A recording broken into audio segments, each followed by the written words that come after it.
Bienvenue dans cette vidéo spéciale. Aujourd'hui, nous allons plonger dans l'univers vibrant de la musique congolaise et explorer les 5 plus grandes rivalités qui ont marqué cette scène artistique emblématique. De la rumba au soukous, ces affrontements musicaux ont façonné des décennies de créativité, de passion et d'histoires captivantes. Préparez-vous à découvrir les légendes, les intrigues et les moments inoubliables qui ont fait vibrer le Congo et bien au-delà. Alors, asseyez-vous, montez le son et plongeons dans ce top 5 des rivalités musicales congolaises. Et n'oubliez pas de vous abonner pour ne manquer aucune de nos prochaines vidéos. Numéro 5, Luambo Makiadi Otetabu Lei Rochero. À Kinshasa, rien de tel pour lancer une animation dans la conversation que de comparer les talents du tout-puissant Franco et du seigneur Rochero, les deux vénérables maestros de la rumba locale. Qu'on soit bloqué à midi dans une voiture en plein embouteillage ou tanké passer minuit à la terrasse d'un bar surchauffé de son, tout le monde a son mot à dire, et si possible une anecdote fleurie à l'appui.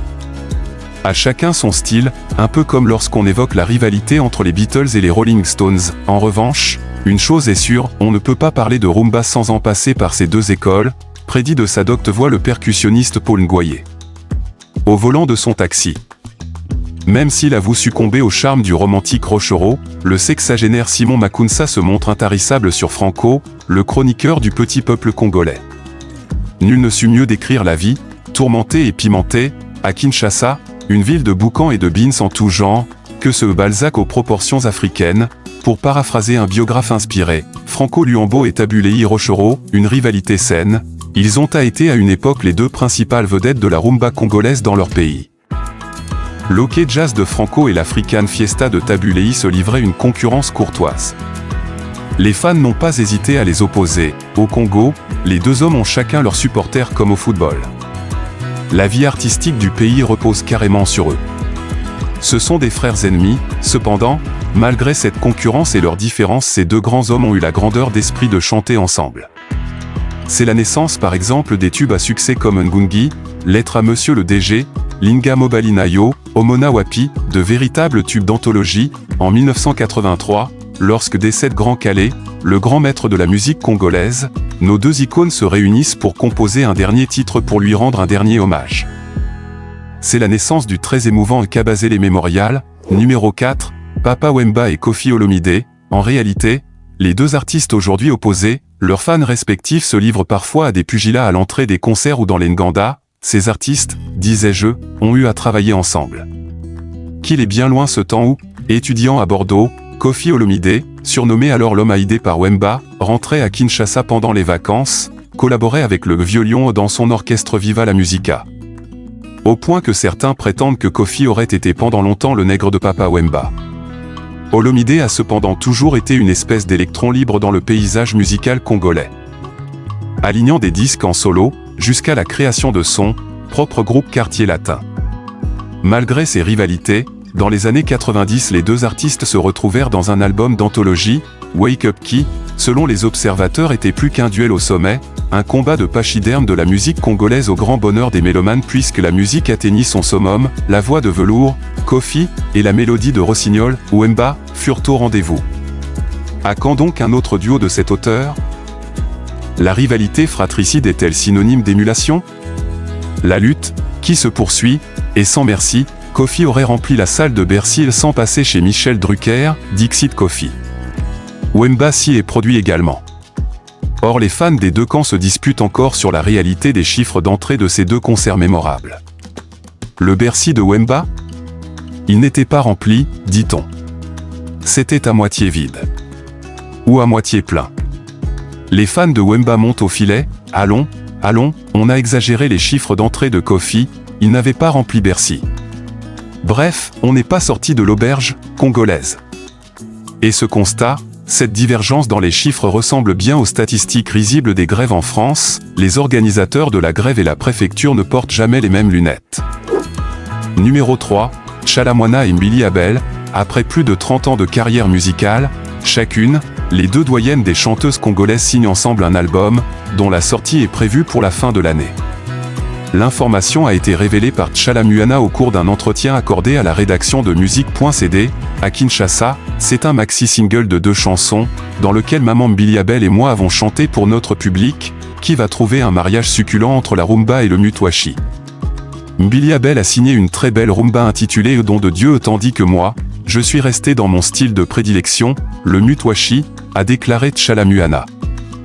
Les deux voix féminines parmi les plus emblématiques de la chanson congolaise se sont données à fond pour présenter un travail minutieux. Ce featuring a une signification particulière pour nous. Après ce que nous avons accompli, il fallait bien qu'un travail fait ensemble arrive à ajouter la Mamou nationale, c'est tentant une occasion de démontrer à l'opinion que les relations entre les deux chanteuses sont toujours au beau fixe, contrairement à ce qui se raconte. Nous voulons témoigner de notre aussi vieille amitié bien que chacune évoluait dans son coin. Surtout montrer à nos collègues artistes que nous pouvons bien faire des featuring entre nous, stars de la RD Congo. Pourquoi doit-on toujours chercher ailleurs, s'est exclamée la reine de Mutwashi, après l'enregistrement dans un studio de la capitale congolaise, numéro 2, où Erason et JB Piana, en tout cas les deux grands ont fait des émules depuis, puisque deux autres rivaux de taille occupent actuellement la scène de la musique congolaise. JB Piana, alias Souverain Ier, et Erason, alias le roi de la forêt. JB Piana est connu pour sa grande gueule. Ses pierres mortelles, au point de s'autoproclamer l'unité de mesure. Il est par ailleurs considéré comme le chouchou de Papa Wemba avec qui il a fait un duo exceptionnel, et Wemba ne se lasse pas de le citer dans ses albums. Alors, si JB Piana est si proche de Papa Wemba, serait-il par voie de conséquence un adversaire de Kofi? Celui-ci adouberait-il ou Erason pour contrer Wemba? Équation à résoudre. Parfois il faut ces lieutenants faire la guerre. C'est sans doute la stratégie de Wemba et Olimide. J'ignore si cette technique est évoquée dans l'art de la guerre de Sunday SU qu'il faudra toutefois offrir à tous ses rivaux, quoi qu'il en soit, JB Piana et Erason ont chacun fait Bercy. Avec les mêmes polémiques sur la salle à moitié vide ou à moitié pleine. Leurs musiciens respectifs vont d'un groupe à l'autre quand ce n'est pas pour atterrir chez Kofi Olomide.